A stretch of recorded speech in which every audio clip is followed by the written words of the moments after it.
she with you? I thought she was with you.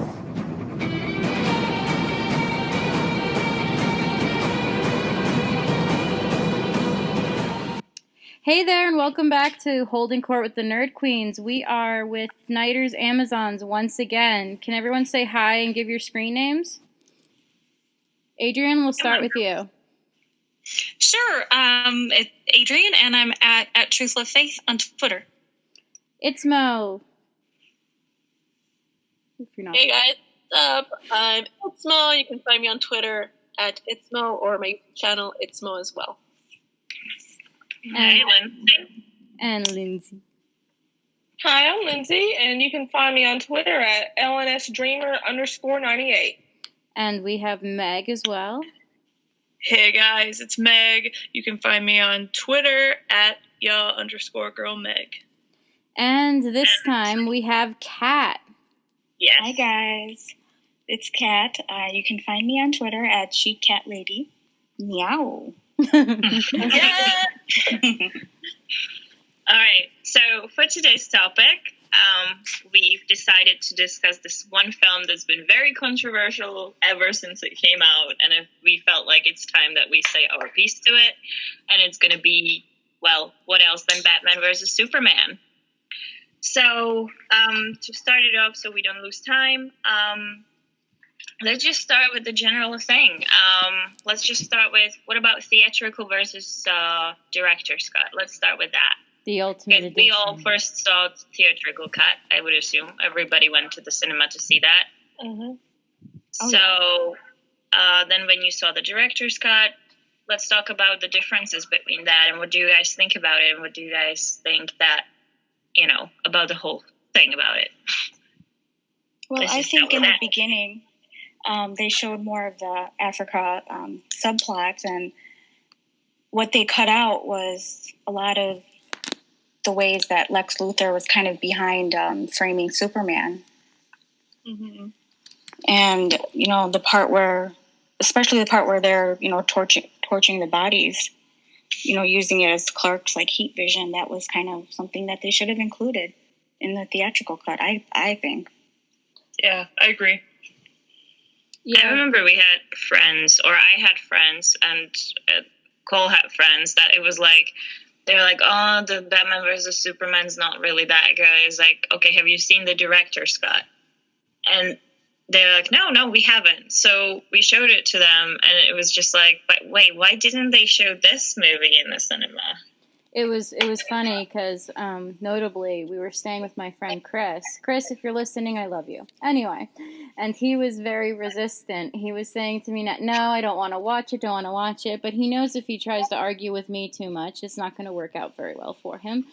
So we ended up watching it, and he was glued to the TV for the whole entire time. We didn't even take a break.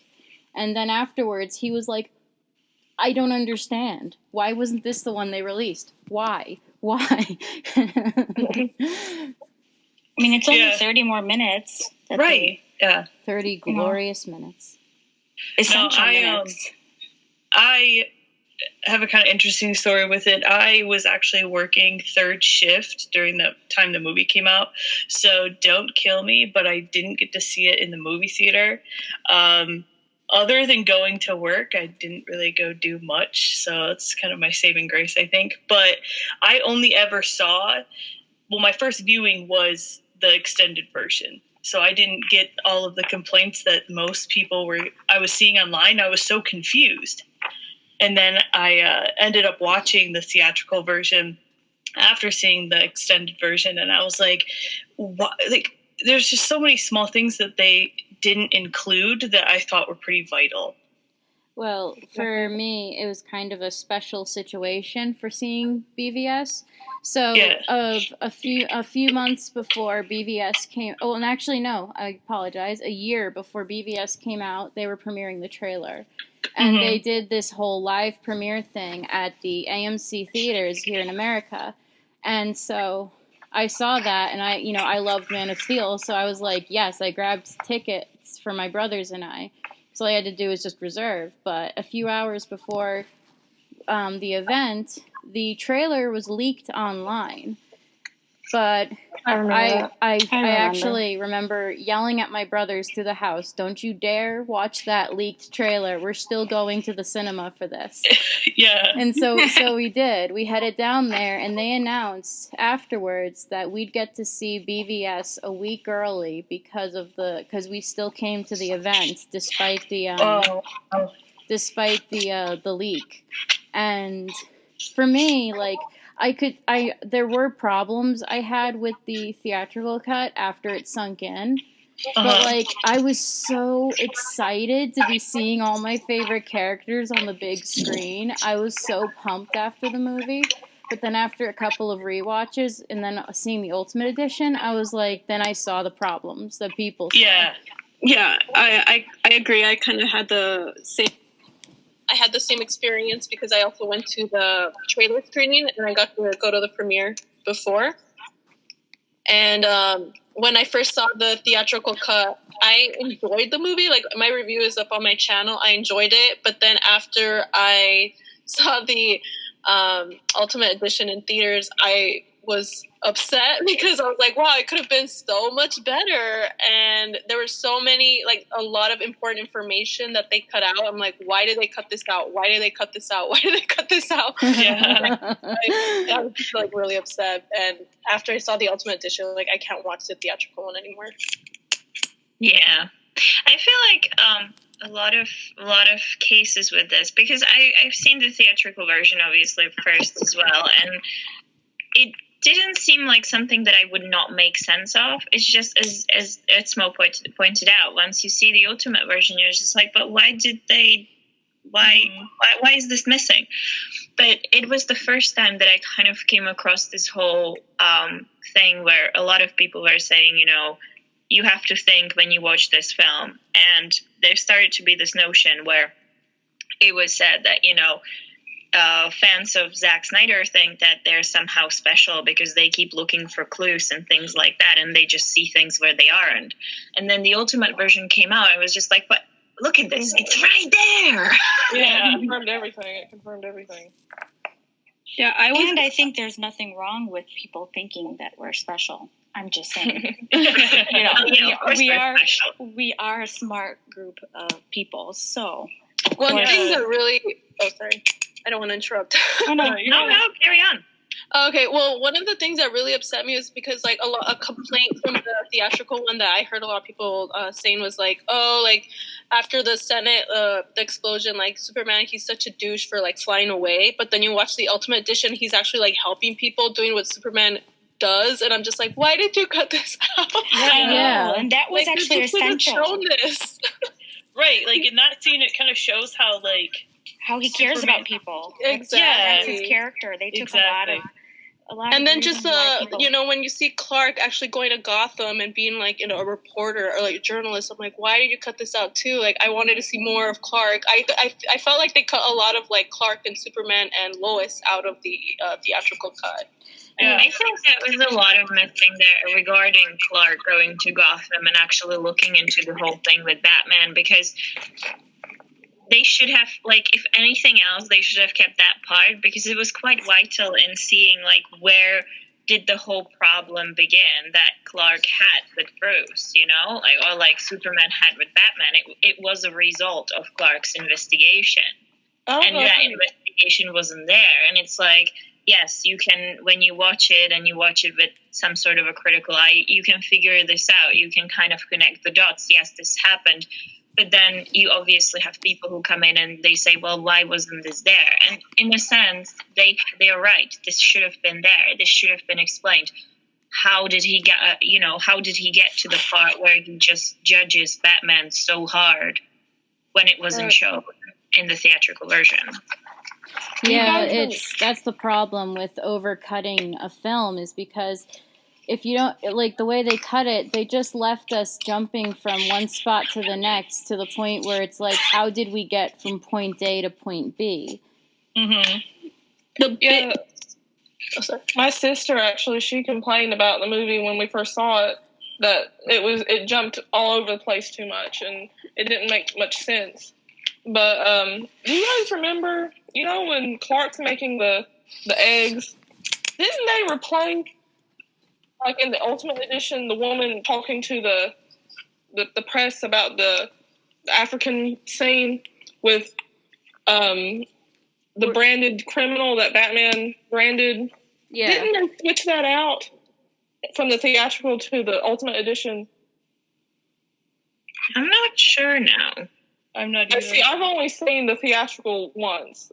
When it came out on DVD and I saw the Ultimate Edition, I've only strictly watched the Ultimate Edition. I haven't went back to the theatrical. I don't think any of us have. You can't go back. But it seems like I remember that was a distinct change they made, that when Clark was frying the eggs, he saw on the news that Oh, I think I understand what you're saying, but they changed it. Instead, they had the woman speaking on television, and then later Clark picks up a newspaper where it says the Bat Vigilante is branding criminals. Right. Yeah. Like, but that's still pretty vague, you know? It's not what it actually was. So... No, I like going back the to Ultimate Edition, like, Clark, it shows Clark feel sorry for... and think about what he's doing and stuff. No, I just like how it in BVS, the Ultimate Edition, how it kind of showed like Clark actually being a reporter, because I feel like we don't really get to see that much. Yeah, that's true. Yeah. Also, I also kind of liked seeing him interacting with Perry and like trying to be like, listen, this matters. And he's like, nobody wants to see you take on the Batman. Wink, wink. Yeah. And he goes to Gotham instead. Like, I want you to follow up on football. And he's like, nah, sorry, boss. Sorry, not sorry.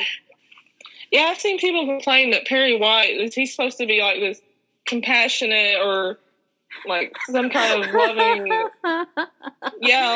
that's his boss. Imagine that for a second. I actually saw people complaining about Perry White. Like, he wasn't even like that in Superman the movie at all. He was still a dick. He was never a nice person. I grew up on the show with Dean Cain and Terry Hatcher, the new Lois and Clark, the New Adventures of Superman, and he was not. He had his compassionate scenes, but he was an asshole. And he was an asshole that loved to listen to Elvis, so sometimes he was an asshole with Ain't Nothing But a Hound Dog playing in the background. But But the thing is about this, you know, you got to also remember this is a journalism background, and it's like if he wasn't an asshole, he wouldn't be where he is. It's like you can be a good person, doesn't necessarily mean that you are all fluffy all the time, and you can't really be in this kind of industry. So, and especially as a manager, I mean, his boss. You know, you don't expect your boss to be all fluffy and lovable. They've got to kind of have exactly. And since given the timeline from Man of Steel to BVS, Clark is in like his first few months of this job. Yeah, he's fresh off the boat. You know, like he was doing things I wouldn't dare do in a new job. Yeah, like that's what I love about Clark, and I cut all that out. Sorry, my audio was not working for a while, so I couldn't hear what you guys were saying. But, but I just got back. But one of the things that made me the most upset when I saw the the Ultimate Edition was when we found out with, you know, Jenna Malone's whole character about how, like, I couldn't see the bomb because the chair was made out of lead. I'm like, why did you cut that out? Like, oh, I know. Because so many people, when they watched the theatrical cut, were like, why couldn't Superman see that? Why didn't he do that? Why did he let these people die? And then it's like, that was there. Zack Snyder put that in there, but they cut it out. So, yes. I know. Yeah, for like those of us who are huge fans of Superman, like personally being a big fan of DC, I totally assumed immediately the chair had to be lined with lead. Yeah. But for people who are like less like initiated into the whole fandom, wouldn't realize that, and it was such a letdown that they cut that out. And then they're blaming Clark. They're blaming Superman for, you know, doing it on purpose. No, he didn't. Yeah. You know, they misunderstand. So basically the theatrical version misrepresented Superman in the worst way possible. Yeah. And just happened in the really small moments. Yeah. But that brings me to another topic that I'd like to discuss with you guys, which is basically the whole topic that like feels like was really important in the film. And it's the question, should there be a Superman? Must there be a Superman? So what do you guys think of that? And how do you guys, what's your approach to this question in regarding to the whole film, not just one scene where it was? Well, first of all, there is. Well, yeah, there is. Start with that. I mean, there. Thank God for that. Exactly. If there isn't a Superman, you know, who's gonna save people? That's what he does. That's what he's here for. He saves lives. He saves people, and he does it without questioning or, you know, prioritizing. He just saves them. Yeah. And, you know, without having somebody like that, I mean, he represents so much. I mean, for me personally, hope, optimism, determination, moral conviction. He's just somebody that, you know, I look up to, and somebody that his qualities that I kind of want to strive for, and, you know, personally. And without having him, it would just be, I don't know, it's just something's missing. There has to be a Superman. Like we need that ideal. Yes, that's the word. I love that. You know, it's like if you can do good, you should. And I think that ties into, you know, the end of the film with, you know, if you seek his monument, look around you. And that if anybody can, whether there's a Superman or just, you know, like how, and then in real life, if you can do good, you should. Yeah, and I just think Superman kind of represents that he does the right thing no matter what. Like, no matter the circumstance, he'll do the right thing. And like Kat said, he just kind of represents the hope, the optimism, and he's the ideal to strive towards. You know, like in the movie, he's like that monument of hope, optimism, strength, morality, all of it. And he can actually, you know, he's so powerful, he doesn't have to use his powers for good. He chooses to, and that's what makes him, you know, special. I mean, at any time, Superman could go bad, and everyone would be fucked, you know? Exactly. Yeah, just like Amanda Waller said in Suicide Squad, we're lucky that this one shares our values.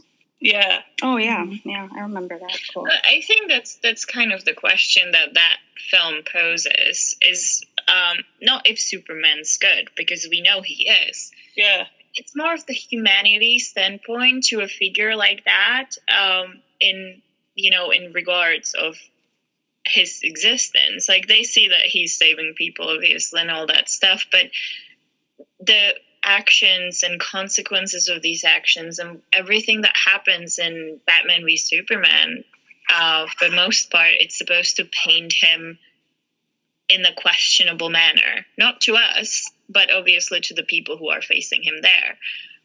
And I guess it poses a really nice question for us as people here in this world. What would we do if there was a being like this?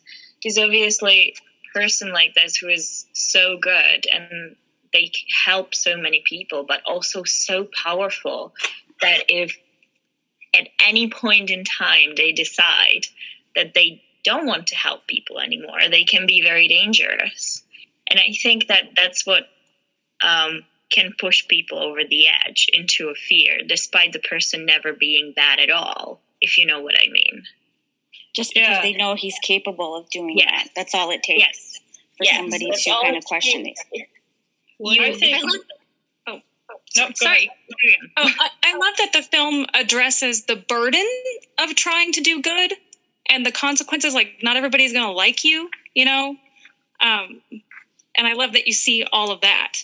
As far as, like, you know, if we try to step out and do good, whether it's for, you know, suicide prevention or getting a cut of a film released, you know, people just come out of nowhere. And of course, other, you know, real life things, but that there's a cost to doing good. Right. Like, you're not doing you have to be willing to pay that, I guess. Like the old adage goes, no good deed goes unpunished. Right.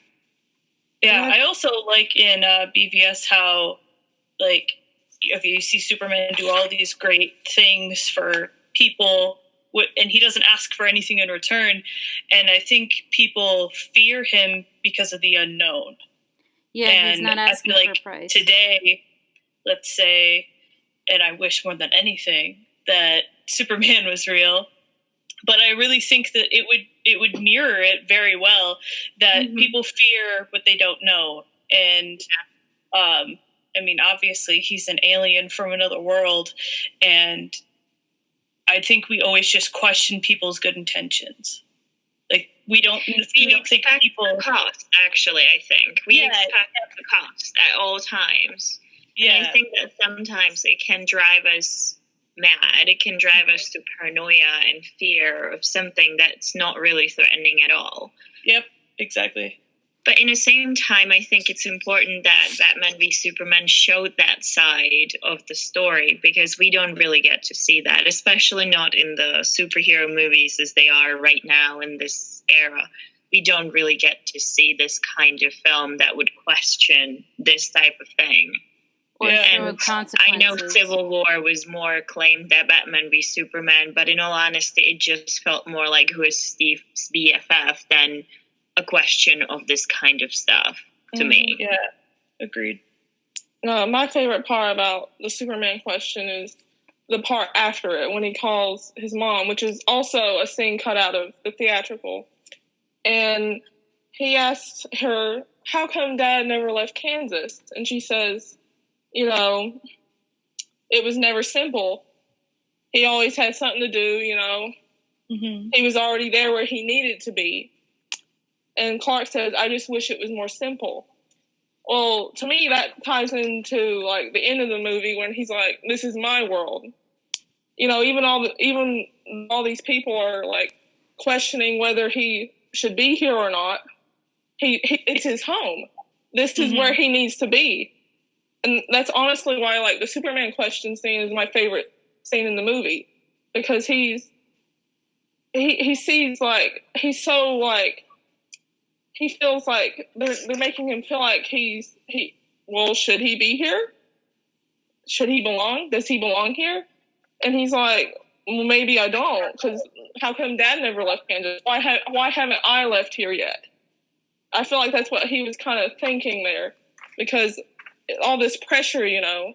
But in the end of it, though, he handles it. He handles the pressure. He takes it on himself, and he claims this world as home. That's what I love about Superman's arc in the movie. And the fact that he calls his mom, and then when the bombing happens at the courthouse, he sees his father. And to me, like, that snowy imagery there, it reminds me of the Fortress of Solitude. His family, his Lois Lane, his dad, his mom, they are his Fortress of Solitude. That's who he goes to when he's when he's even questioning himself. That's who he turns to, and that's what I love. That's what I love about this movie. And Superman's.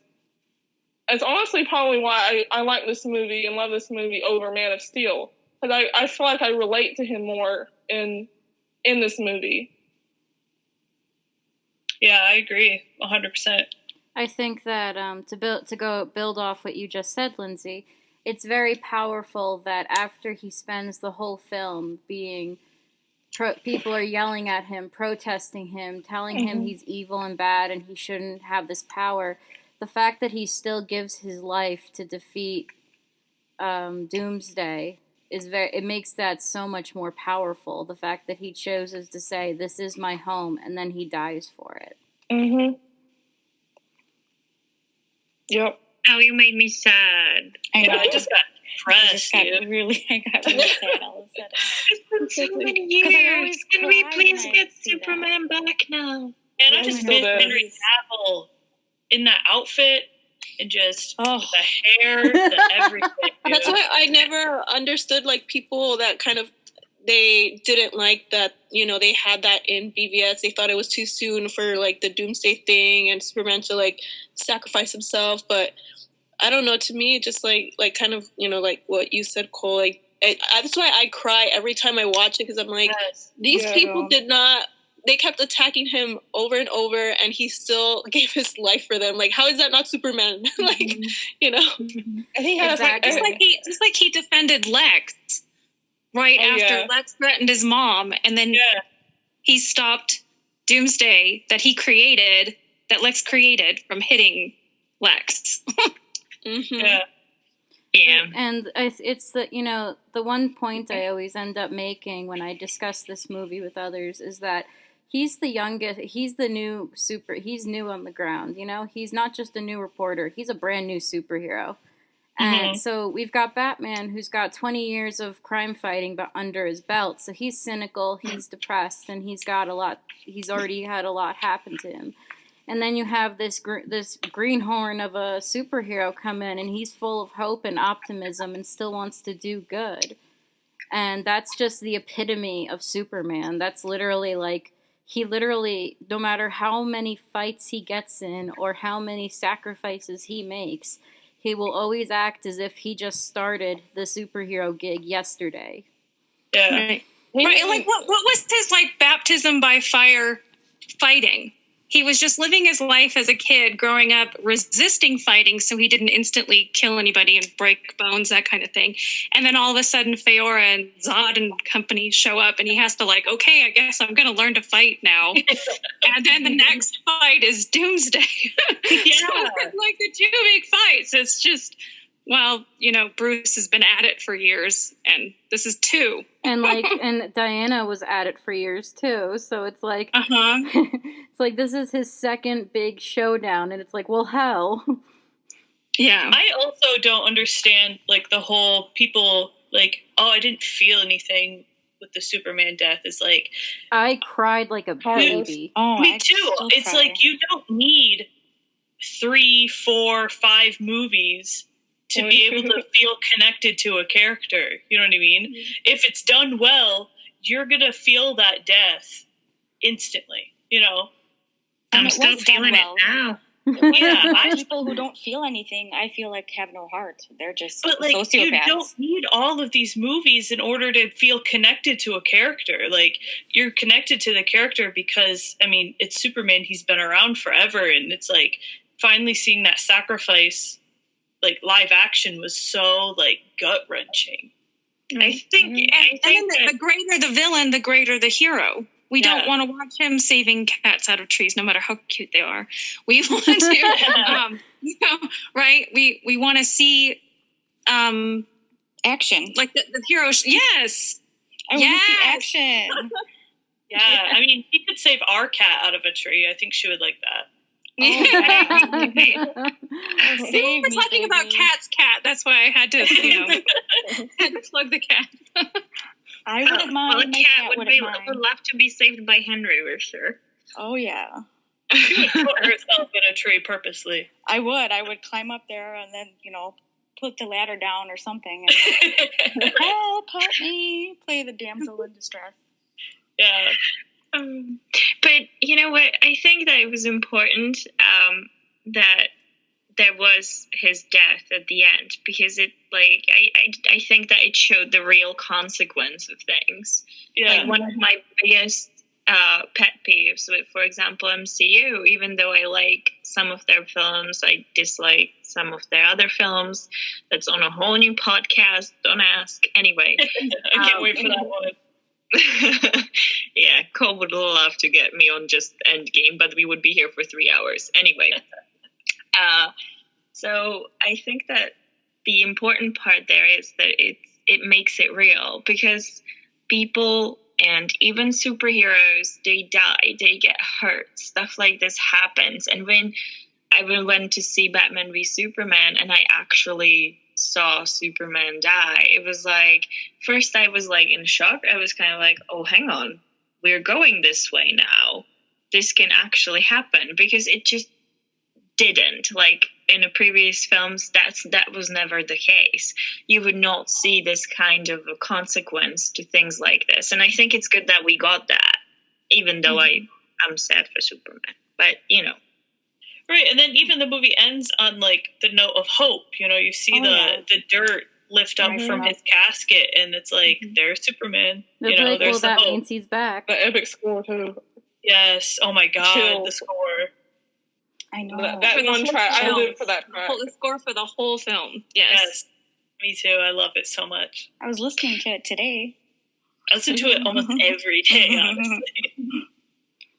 But to move on a bit forward, or sorry, Itzma, what you wanted to say? Oh no, I was just gonna say, like just a visual thing that I love that Zach did was, the movie ends with it begins with Martha and Thomas's death, and then it ends with Superman's death, and then there's like the shot of at the beginning with the I think it's like the bullet falls to the ground or something like that, and then at the end it's like the cannon when they shoot. Yeah. So it's kind of like the mirror imagery. It just, to me, that just shows just how much thought Zach puts into every little detail in the movie. So I mean, there's many examples of stuff like that, but that's something I just noticed that I really loved. Mm-hmm. Yeah, it's poetic. It's poetic. It's just beautiful. Yeah, I agree. That's why we like his films. But to piggyback off of the whole Superman arc and everything, there's this one very, very infamous scene that people cannot agree on to this day. And wonder what it is. Anna. Anyway, Martha! Martha. Why did you say that name? So, what is your guys' stance on this thing? How did you guys perceive it when you first saw it? How do you guys perceive it now? And what would you tell to people who keep saying that it's a stupid scene? Because it's not. Okay, I've always defended the Martha scene. First of all, I was kind of happy that because I remember I realized later on in life I was like, oh yeah, Superman and Batman's moms have the same name. Oh, that's kind of interesting. So I kind of like that they used that in the movie, and people didn't, they're like, why does he get so upset? I'm just like, wouldn't you get upset if somebody's just randomly saying your mom's name? That's going to trigger something. So I completely understood why Batman was like, why did you say that name? How would you know that? Blah, blah, blah. So I don't know. I understood why he, kind of triggered something. So I didn't have a problem with it. I completely agree with that statement, that it makes sense that it would trigger something, especially because Bruce is, it compounds the fact that Bruce is traumatized, and he's been handling this trauma not always very well. And personally, my mother passed away 3 years ago. Her name was Diana. If I was in a fight with someone and they started saying, you have to save Diana, I would freak out. I'd be like, okay, first of all, you don't know who I am, but and now you suddenly know my dead mother's name. It's of course he freaked out about it. And that was the moment that, it's so important, that moment, because that was the moment that when Lois says it's his mother's name, you can see Bruce realizing, oh shit, he's not this omnipotent God, he's a person. This is a person I'm going to kill. And a good one. And when people criticize it, they act like all he said was save Martha. But right before it, he says, you're letting them kill her. Yeah, exactly. And and he watched his mom die. So and he also gotten that newspaper. Yes, go ahead. He'd also gotten that newspaper clipping from the fellow who blew up his bike that said, you let your family die. Right. Yeah. Lex decided to make the perfect storm. Yeah, I feel like people that criticize that scene, they maybe haven't gone through their own Martha moment yet, I know, in my life, I definitely have something that would trigger me in that way as well. And it's not something fun to go through. Obviously, it's very painful. And I like how they showed that in the movie because, again, it just makes it more human that, Batman, the world's greatest detective, he has that PTSD soft moment, and it humanizes Clark as he's about to die. And the last thing he's thinking about is who's going to save my mom. Right, not himself, right. Yeah, and it sucks seeing people criticize it so harshly because, again, I feel like every person in their life is going to have a traumatizing thing like that you bring it up, and it's just like, it stops you dead in your tracks, and it like makes it hard to breathe, you know, anything. It's just, it makes me sad to see people really criticize it so harshly. Yeah. It humanized them both. As you said, It humanized Clark because it showed, you know, that in his last moments, the person he thought about was his mom. But it also humanized Bruce because, again, you get to see the PTSD. You get to see that he has his triggers, that he has something that he fights with, some inner demons that he has to beat. And I've heard also like arguments that if it was that way, wouldn't Clark just say, you know, save my mom instead of save Martha? But like that he wouldn't call his mom by her first name. But then the thing is, again, because the theatrical cut completely cut out the part where Clark actually researches Bruce, Clark would know that Bruce's mom was named Martha as well. He would know that. And I think that this might have been his last part of rational thinking. Like, how do I get this guy to stop? Well, I'm going to say this.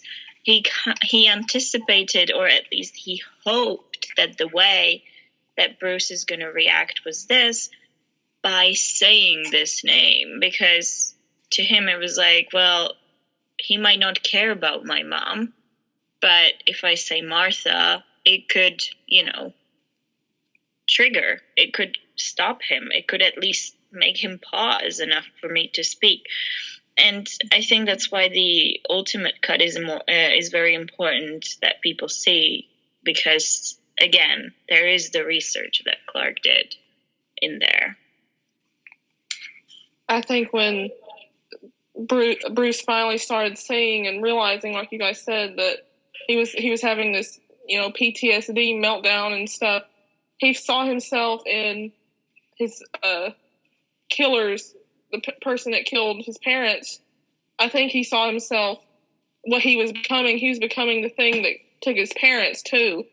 That's how I always saw it too, and that's why I like the cuts between the flashback and reality too.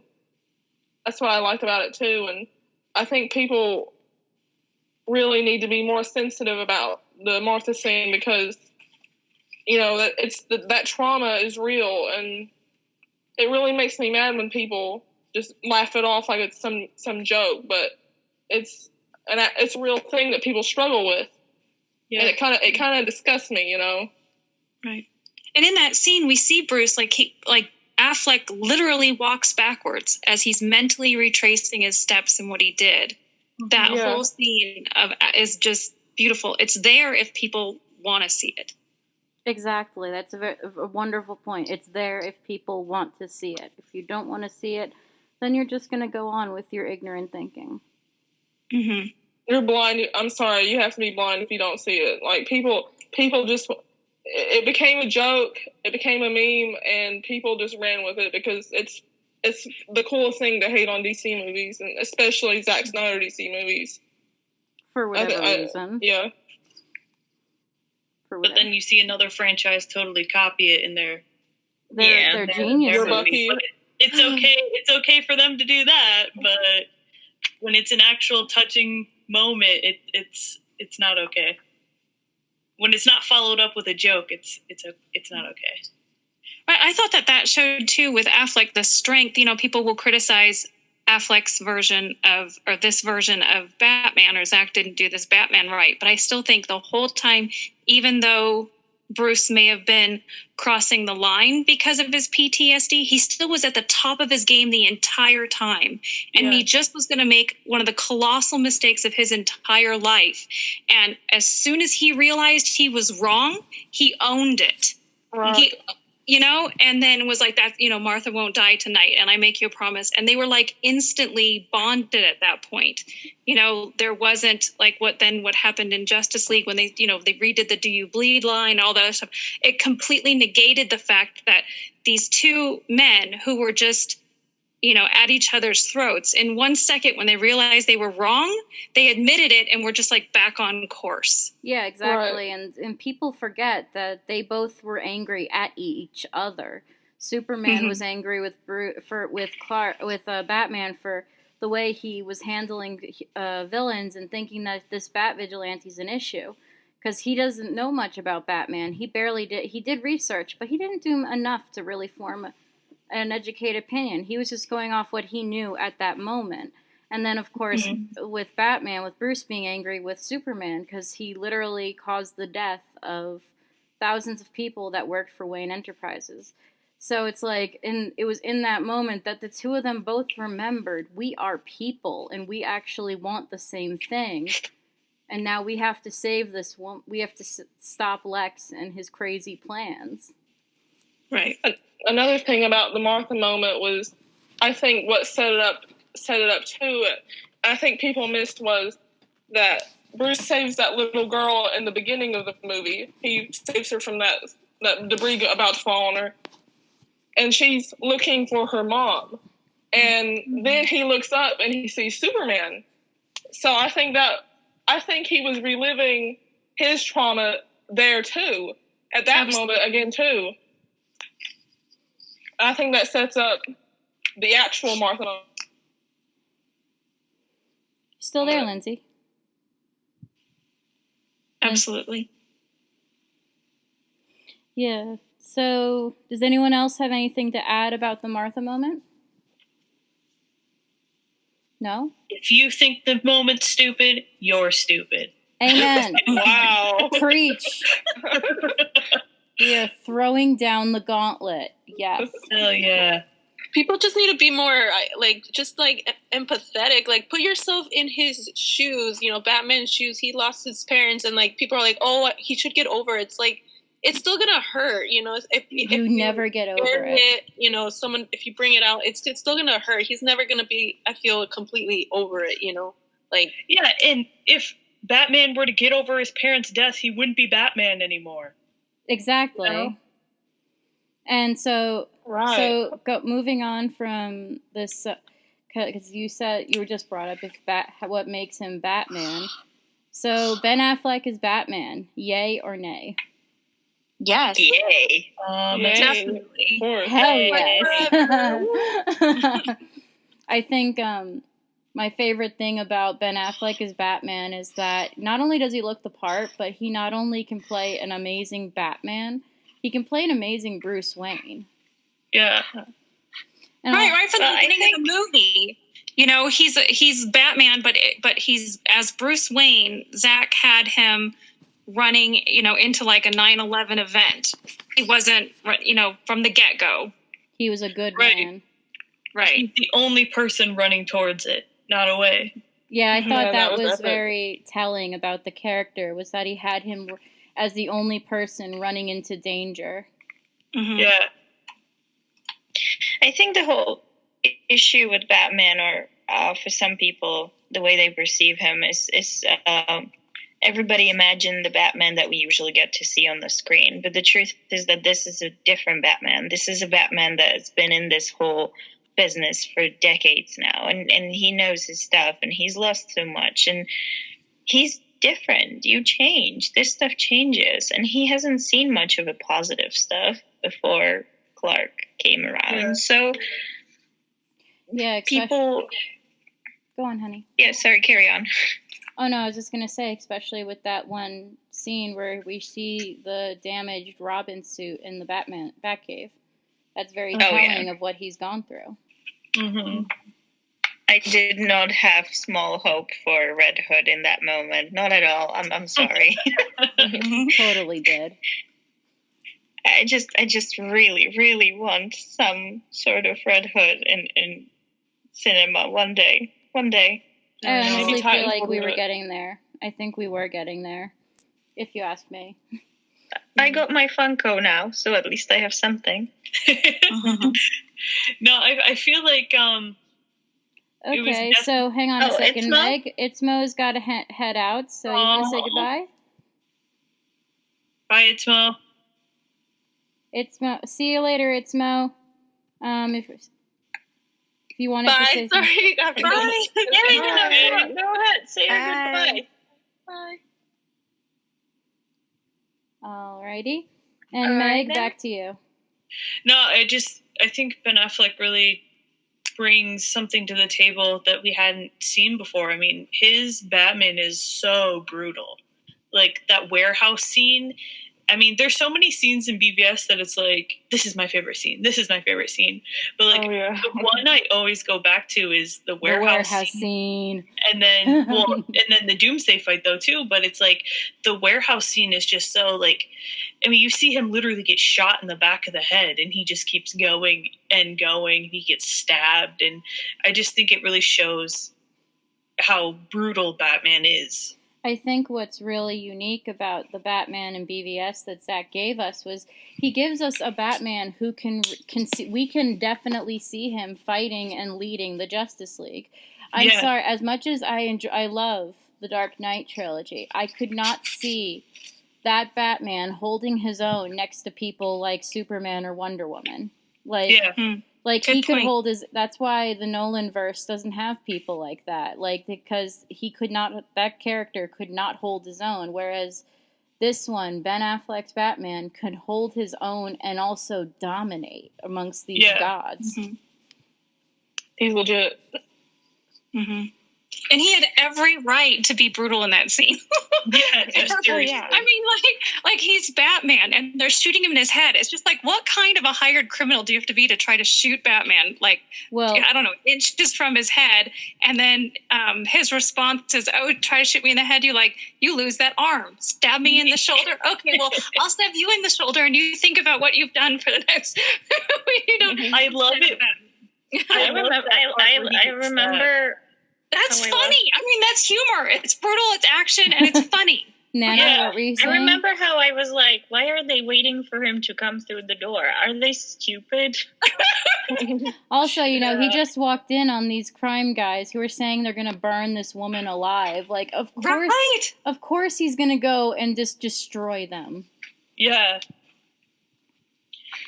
But anyway, speaking of the good guys, let's go to the bad guys. Lex Luthor. Love him. I love him.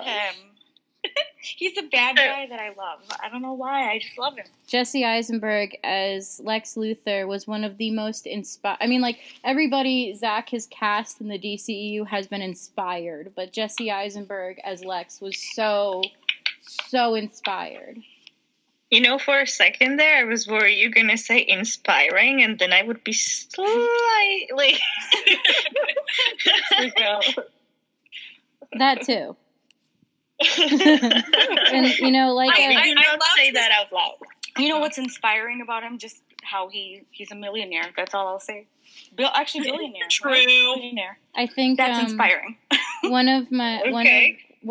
Something I touched on in our first episode was that what I loved about Jesse as Lex, how Zach had him portray Lex, was that he starts off as showing the insanity, the social awkwardness, before we see the suave and debonair villain that we're used to. And people really easily forget that Lex Luthor starts off as this he's a little bit socially awkward, he's obviously a genius, and he's also completely insane.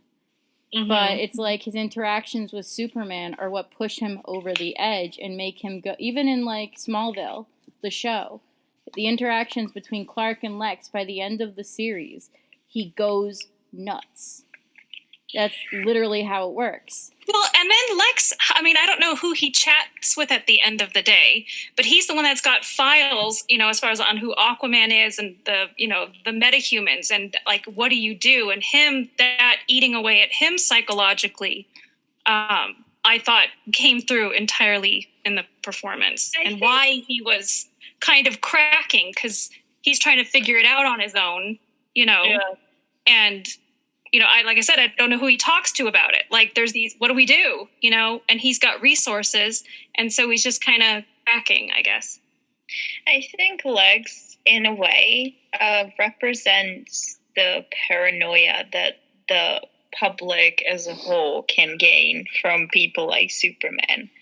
I think that he wasn't just an antagonist of the film, but he also really represented the escalated fear that could come from the unknown, because that's essentially what drove him, wasn't it? Cat, is it your cat? Oh, you can hear her? For those listening, if you hear a meow, that would be Kat's cat, Kissy, joining us on the show. She wanted to state her opinion. Her opinions are very, very valid. In fact, probably more valid than ours. She's the queen bee. Yes. And so I just loved everything to do with Lex, because I was so tired of the same narrative of us getting to meet him in the middle of his life, where he's already this like well-together, two-faced billionaire who does good with one hand and then is trying to rule the world with the other. And I liked that we got to see the other, less experimented on side of him. But also because he and Clark are always supposed to be around the same age, like within the same age group, and you can definitely see that with Henry and Jesse. Mm-hmm.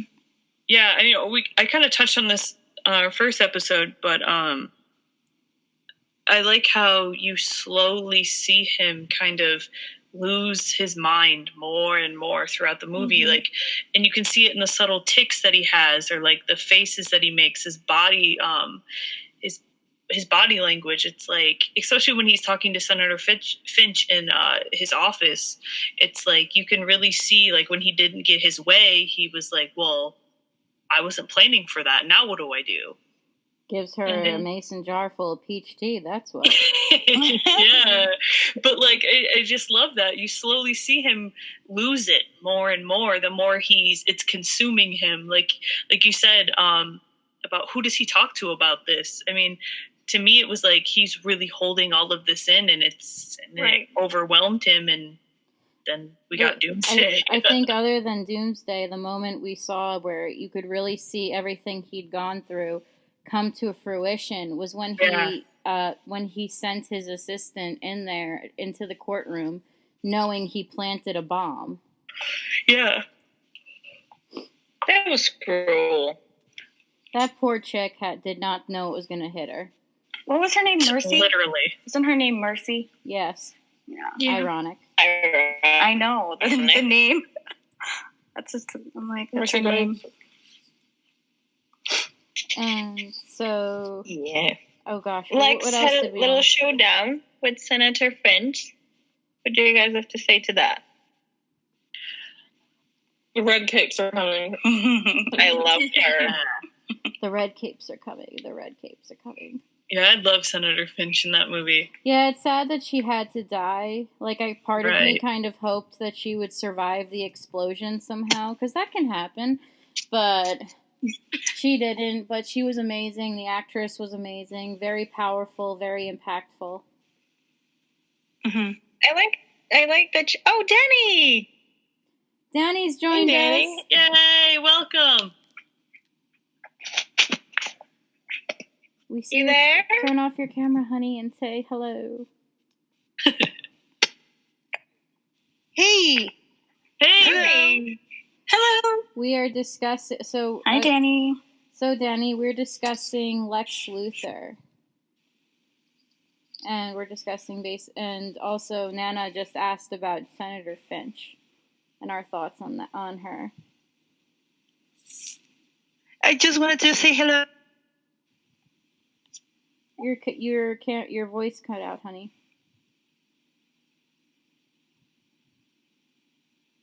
But you are heard better. Yeah, it's easier to hear her, but she cut out again. Oh, girls. Oh, hello. Hi. So did you hear us?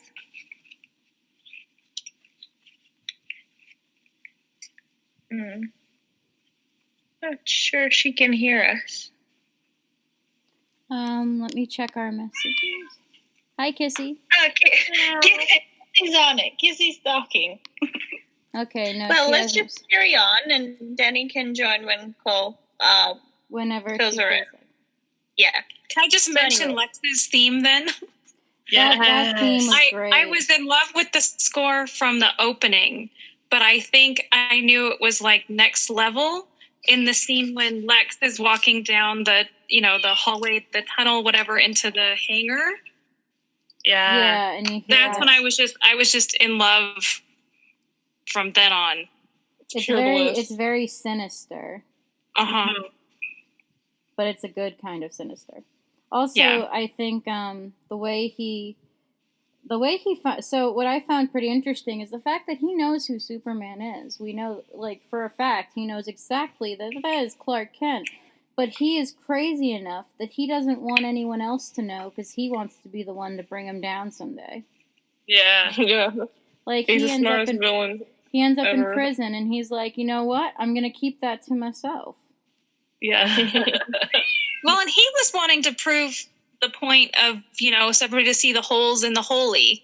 He had a game plan. He had a show of what he wanted everybody to know. Mm-hmm. Yeah, he had a presentation in mind. Right. He was going to doom Superman, like, no matter what. Yeah. He's like, if anyone's going to bring him down, it's going to be me. That's his mentality. And doesn't want anyone else to do it. Because he basically, to him, it was a challenge that he had to do it to succeed. He had like 3 backup plans. Like if he killed Batman, he became a killer. If Batman killed him, he was dead. And then if he killed, then he was just gonna let Doomsday out and let Doomsday kill him. Honestly, it's like when it comes smartest villain. When it comes to Lex, sometimes it's hard to see why he would be cast as a villain for Superman because he's so damn smart. You would think that he would be written for Batman because the whole concept of plans on top of plans, that is Batman to a T. But also it's kind of like it makes sense in a way because like these are going down avenues that Superman would never think of. He would just be like I don't think Superman could put his mind into Lex's mind space to think like he's too pure. I think he doesn't. That's just not his mentality. I just think he's too pure to think that way. And I don't know if that makes sense. No, it does make sense. No, it does. Because like the thing that's always been a big detail about Batman is that he has the mindset and the mental capacity to put himself in the shoes of most villains. I think the only villain he can't think entirely like is the Joker. But everyone else who's like, especially like with someone like who's got his level of intellect, like the Riddler. So when it comes to someone like Lex Luthor, for Batman, it would almost be too easy to think like him and fight him. Whereas for Superman, it's like, for him, it's black and white, it's justice. It's saving the cat out of the tree, I think, again, it shows that all of the characters are so strong and so solid, and everybody's at the top of their game. So that's why when Lex brings Superman to his knees, everybody's pushed. Bruce Wayne is pushed to where, he's actually running into the Ground Zero 9/11 event, so they're all at their strength with or without the cape. And then that scene for Lex to bring Superman to his knees. There are every extreme when you're gonna play chess with these characters, the writing and Zach, it's all put there. So that's why I love it.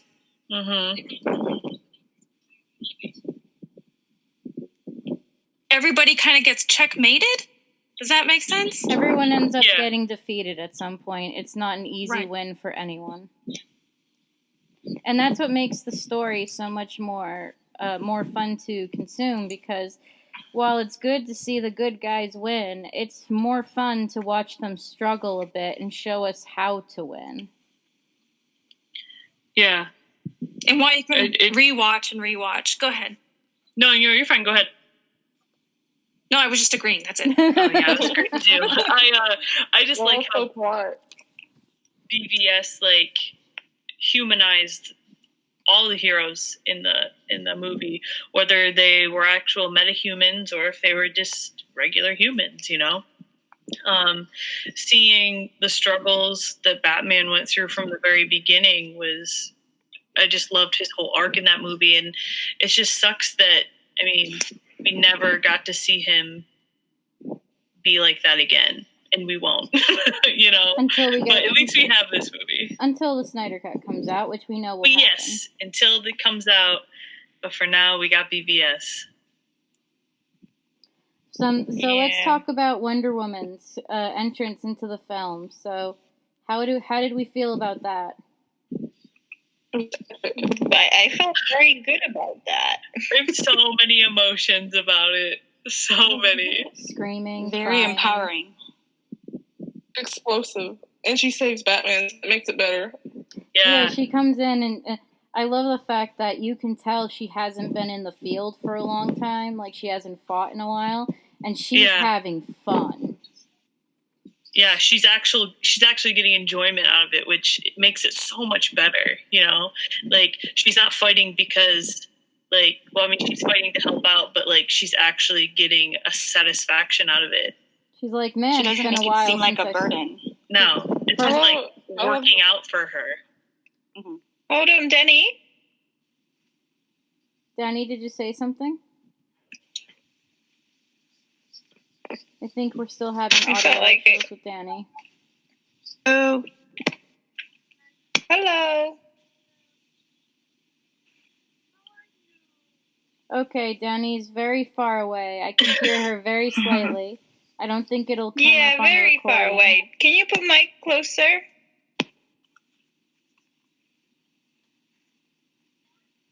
We need to rescue Danny from the phantoms. Yeah, where are you, sweetie? Okay, I think that the audio issues are... I don't know if she can hear us, though. I am in the countryside of my home. I should have stopped. Yeah, I can hear you. Okay. You might. I just want to say hello. Hi. That's it. And what you're telling, what you're talking. So, I'll listen. Danny, I know I can tell you have a message, but we can't really hear you. So we would love if you would type up your message, and we'll read it for you. Sir, I can tell you that I love you all. We love you too. I heard that part. Love you. We miss you. We love you, and we miss you. We'll definitely. And we need to make a whole session where we figure out what to do with your sound. We'll definitely make sure your sound's better by episode 3. You saying? I think she's saying bye. Bye, Danny. Yeah. Thanks Bye, for Danny. popping in to say hi. Hopefully, we'll Sorry get about your audio. Hope everything is okay with your family. Bye.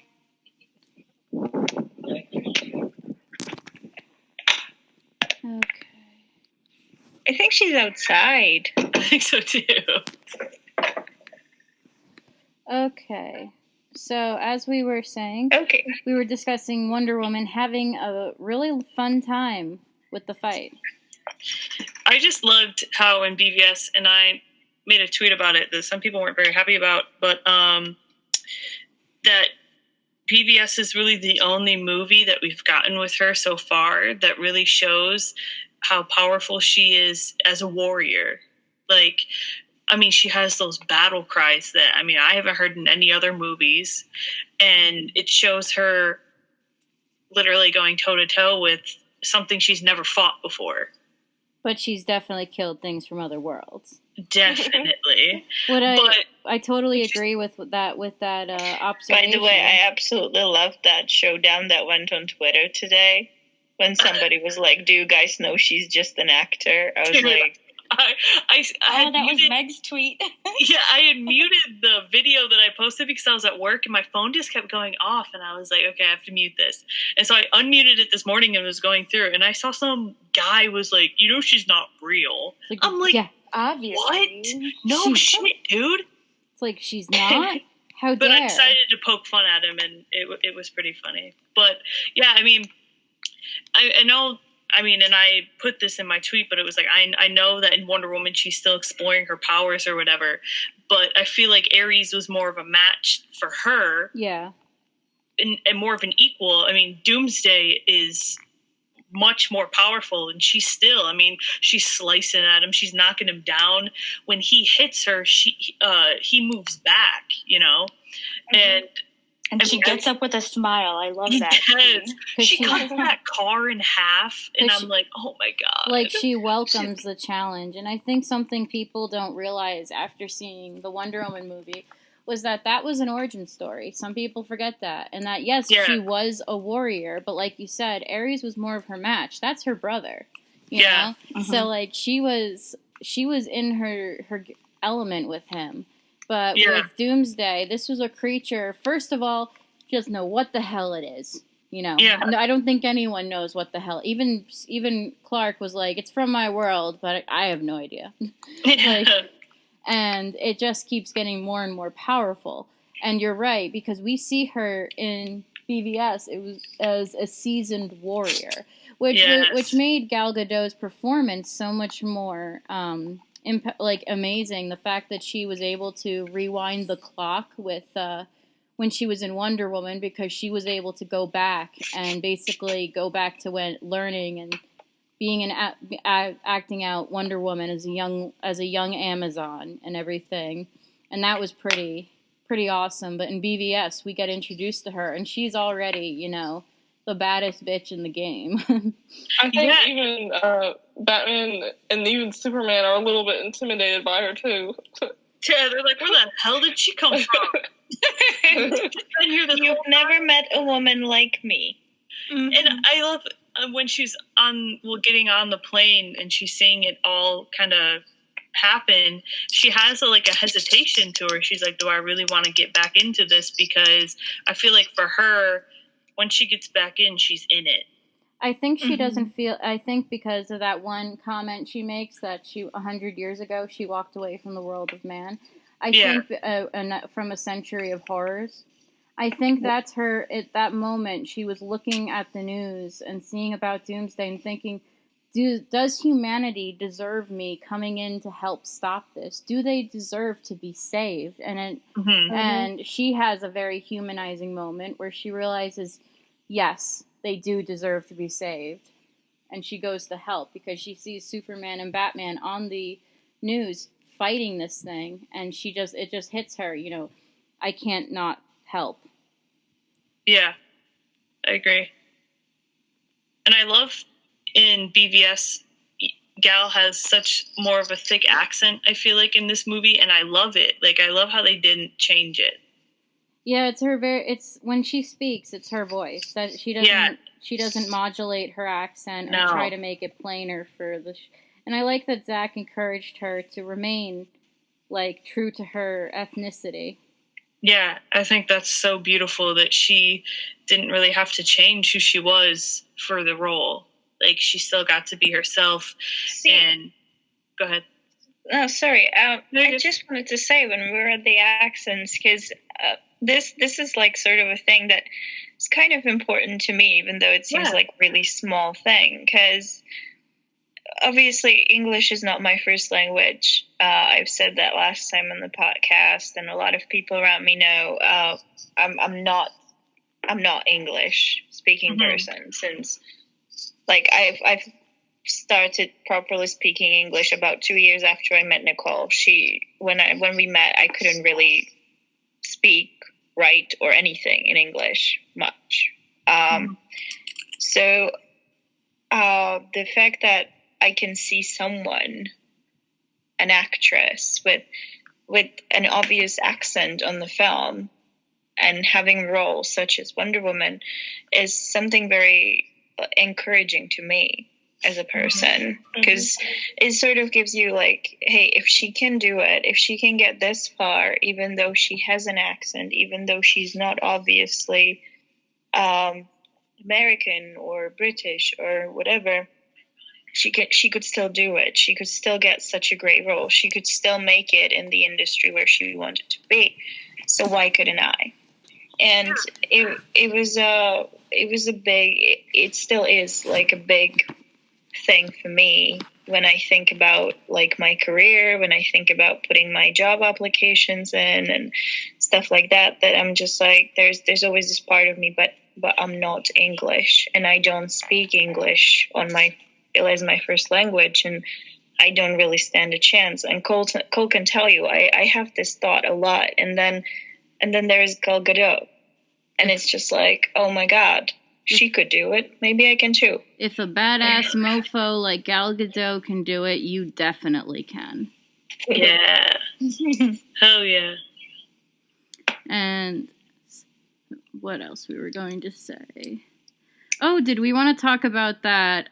So we did touch on for a minute the moments where they're looking at the footage that Bruce stole from Lex, and we get to see a glimpse of the rest of the league. How did we feel about that little tease there?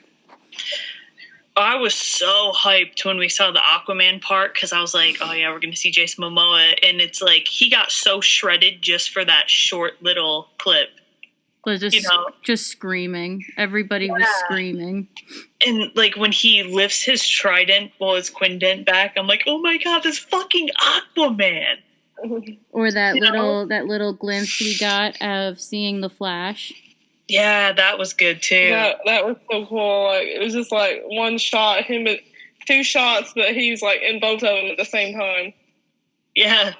It was very cool to see for a second, a brief, it looked like Barry was just starting out as well. And then, of course, that moment where we see poor Cyborg's dad is working on him, working to bring him back to life, basically. Right, like pretty much see the birth of Cyborg in that scene. So cool. Hey, girls. Snyder cut. Hey, girls. I can't wait for Justice League to come out one day. I know. How about now? Please. Yes. Yes, please. And, another fun thing we should talk about is the Flashpoint moment where Barry goes back in time. Yeah. Well, when I spent endless nights watching SnyderCon, well, sorry, that's the problem with the wrong continent, you know. You gotta stay up through the night. Anyway, but I remember Zach explaining what their whole plan was originally, the one that like never even got into production or anything. And I'm so sad we never got that. Yeah. Because it was so awesome. I just want to meet the people that sat down and watched it and were like, yeah, we can't, this isn't good. You know? Yeah, exactly. I want to just talk to them. Talk. I want to hug them. I just want to talk. Yeah, we're just going to talk. Just sit down. It'll be okay. I don't get it. I don't get how can you turn this down. I don't get how someone could turn down the Justice League that is there. Like, how could someone say, "Oh, that's unwatchable"? I mean, not enough. We jokes. know what we know now, and like, I don't get how they put out what they put out compared to what the plan was. You know? Ladies, we obviously know the problem. Not enough jokes. Yeah. Hold on, not enough sexist jokes. Yeah. Yes. Oh God, you hit the nail on the head. Because, you know, Barry lying on Diana's chest was what fixed that film. Oh yeah, that was. I think about that scene every day, and I get so mad. You know, fuck Don't even tell me. Oh my God, that was. Fuck him. It was so it made me feel so awkward. It's like, what the hell? I was so uncomfortable because it's like the last time we saw Diana was when Wonder Woman came out, and it's like we go from feeling empowered, feeling all these great emotions, and then you see her subjected to that type of treatment, and it's like. It makes me sad to think that some people that watch Justice League that aren't really into like who directors are and stuff, they see that and they instantly think, "Oh wow, that Zack Snyder guy, it's no good." When it wasn't even him. Well, yeah, I hate that. That's I something hate that they associate that with him. Like, they don't realize like that's not Zack. That's fucking Josh. Fuck him. Yeah, It's just that, but you know, the fact that Gal didn't know either. She didn't know either. Neither did Ezra. So imagine you're going to see those were body doubles. Not even her. The reshoots are like so easy to pick out, though. Like you have to be blind not to see it. But imagine that you're going for the premiere of the film, and this is the scene that you haven't even shot, and you see it there. Like, yep. That's so, like, I can't imagine. Like, I know that in an interview somewhere, and I wish I remembered where it was, but Ezra was very uncomfortable when that scene was brought up, and I just can't imagine like how the two of them must have felt. Like, after that, like, Gal and Ezra Miller turning to each other and being like, we didn't shoot, like, that wasn't us. Like, that like, they both were violated. Right, because, I mean, I see in all these interviews with Gal and with Ezra, they both seem super close. And to see that put on screen was, like, pretty much him borderline assaulting her is, like, that must have really been so traumatic for both of them. Like, well, they used double, didn't they? Yeah, those were those were body. I mean, I doubles. bet that doesn't make it any better. Well, that's what Nana was saying. When you shot a movie, you go to the cinema and you didn't even make that scene, and you see it, and it's basically supposed to be you who just got someone pressing their face in your boobs. And it's like, we don't know, but maybe Gal was there, like, with her family. Maybe, you know, Ezra was there with his family. Like, and Gal has 2 little girls. Yeah. And that's what they possibly have seen. And when I think about that, it just makes me upset, really upset. Because it's just like, that's not... I always think about, like, all the little girls that went and saw Wonder Woman. And then went and saw Justice League, and they're like, oh, so that's how Wonder Woman gets treated. Like, no. That makes me very sad. The whole setup of that moment was stupid, too, because, like, she could have easily just saved herself. Flash didn't even have to fall on her. It was stupid. It was a good moment as far as, like, showing them working together and showing Barry kind of breaking out of his shell a bit to push the sword to her to get back in the fight. Oh, that was awesome, yeah. But the fact that they had to fall, it was just stupid. But let's just leave that. That film doesn't exist. Let's just leave it. Let's go back to the amazingness that is BVS. Is there anything else that you guys really felt like touching on? I want to say something about the opening. Go right ahead, please do. When I saw The Amazing Spider-Man 2, and there's the scene in there where Peter's parents die in the plane crash, and you just watch it at start to finish, and you have to live the intensity of their death. And when I saw that with the other, in Gwen's death in the film, I remember thinking that it shouldn't have been there. It was too much. I didn't need to relive that scene over again. So that when I saw the opening of BVS, I was like, this is how it should be done. Mm-hmm. Yeah. I was like, this is just perfect. It's just brilliant because you see it, but it's done in such a way where you get the message, but you don't have to relive the intensity, as though it was the climax of the film. Yeah. Yeah. I also think it was a really good way to sort of not only start the film, but also to kind of introduce Batman in this universe without going throughout the entire origin story that everybody already knows. Yeah. Exactly. It's like, because if we were, I know there are people who complain that, they went to a team-up films all too fast and all that stuff, but I don't really think that we needed another Batman origin story because we just have so many of these. I mean, I'm not saying that the Batman that they have coming up, which is the Reeves Batman, which is supposed to go way, way back, is going to be bad, because I do like the fact that they discussing the fact that it's going to be more about his detective side than the Batman side, and it's just going to go all the way to a whole different part again. But if we look at the Batman films in the past, we've got so much of the origin story, and this Batman is older. He's been through much more, and we don't really need that origin story as a film. And I think that it was really well done that we just got that major scene at the beginning, the one that everybody understands what it is, but it also in the same time doesn't take up, it sets up the film very well, and it doesn't take up your mental energy. You know what I mean? Or yeah. Yeah, I think that was a good thing. I think it was very well set for that. It was very reminiscent of the opening to Watchmen, but it was also completely unique. Yeah.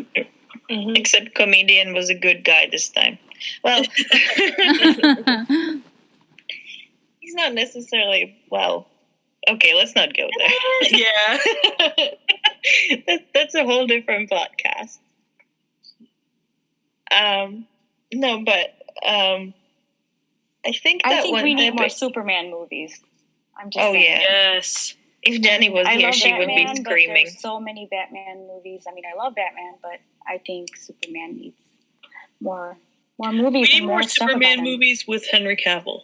Oh, yes. Only him. Nobody else. No. I think one thing we didn't touch on yet was Lois Lane.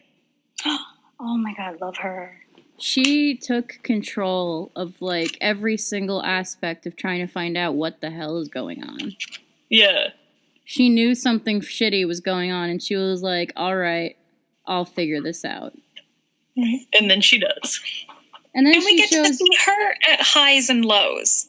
Yeah. In the beginning, she's going there, toe-to-toe with a terrorist, right? And then we also see her when she's in the scene with the rain, with the general, and is she's admitting her mistakes and is I'm not, how she doesn't sleep at night, that kind of thing. So you see her at her peak game reporting, and also still, the doubts too. Even when she asked Superman, like we mentioned in the other podcast about, I don't know if you can be you and love me. So we see strengths and weaknesses. So I love it. Yeah. I think she says, I don't have a halo over my head. Yeah. I think that's her quote when she meets up with him in the rain. One of the best moments was when the fact that she sees Superman and Batman fighting, these two people who are obviously more powerful than her, and she runs in there for the man she loves anyway.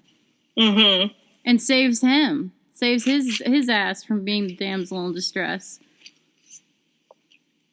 Yeah, she doesn't let her gender compromise how she gets to the truth or anything. She's always willing to go headlong into the danger, and if it means getting the hard questions and the answers, and she's not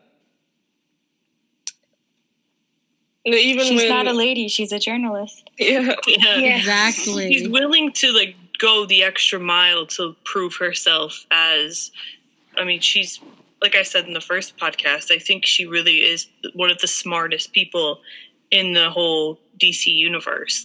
She figures out who Clark is. She figures out Lex Luthor and what his plan is. And I feel like she doesn't get the credit she kind of deserves in that aspect. I feel like people always kind of look over her as, she's just Superman's girlfriend, She's very underrated, I think. Yes, yeah. I like that she takes no bullshit. Mm-hmm. Mm-hmm. Yet she's still supportive to Clark. She walks into the room and she sees someone even look wrong in her direction, and she just puts them to their place. It's like we see it in Man of Steel, we see it in Batman v Superman. We just see that she takes no bullshit. And Kissy agrees with me. See that? Oh yeah, she does. She doesn't let anything hold her back, even if it's harsh environments or a rich psychopath or even a giant Kryptonian monster, or even Clark's concern for her. She chases the truth no matter where it takes her, and even when the strongest man in the world thinks it's too dangerous and that she's digging up snakes, she goes anyway. She doesn't care. She wants the truth, and she's going to get it. Yeah, 100%. And that's something as women to strive. That's something that everyone, man or woman, can strive for. To stand your ground and stand for your beliefs no matter what. She's not going to let a man tell her what she can or can't do. Exactly. Yes, Kissy, I know you Amen. She's so talkative right now. It's Lois, right, that throws the spear into the water, right? Yeah. Yep. And then she's got to go, damn it, I got to go get the thing back. She realizes she screwed up. This almost killed my man. And then it's like, oh, damn. It's people make fun of that, but it's just such a normal moment, and it's also a moment of levity. Like where she's like, oh shit, I screwed up. Yeah. Time to own it. And she owns it. She goes in and gets it. Even though she almost dies trying to get it back. Mm-hmm. Okay. Is there anything else we wanted to talk about, girls? We're coming up towards the end of this episode, so get in your closing remarks. BVS is a masterpiece. Masterpiece, yes. Totally agree. Yeah, my closing remark is the same, and also release the Snyder Cut. Yes. Mm-hmm. Hell yes. How often do you guys quote the film? I quoted Bruce's hypocritical line today. It's just in me, so it comes out all the time. It depends. On Twitter, every day. I just did it today too. I'm like, men are still good. That was I saw that every day. I think every day I quote BVS. Somehow it's integrated into my life. Mm-hmm. You're insane. There's a 3-syllable word for people. Yeah, that's very. That's one of my favorites. Okay, girls. So thank you again for joining us here for to talk about Batman v Superman. We'll definitely be doing this again. So, any final shout-outs you girls have? Shout out to Henry Cavill. Yeah, shout out to Henry Cavill, Ben Affleck, Gal Gadot, and Zack Snyder. We don't know if you guys will ever hear this, but we love you. We know Jason Momoa heard us last week, so. Word. All right. You might have. All right, guys, this is the... I just think that I just wanted to say that I'd like to dedicate this episode of ours to Nash, who couldn't be here with us, not even for a hello. I miss you, Nash. One day we'll do it, and all of us will be here. Yes, one day we'll have the full squad. Yep. But yeah, anyway, so until the next time. This is Snyder's Amazon signing off.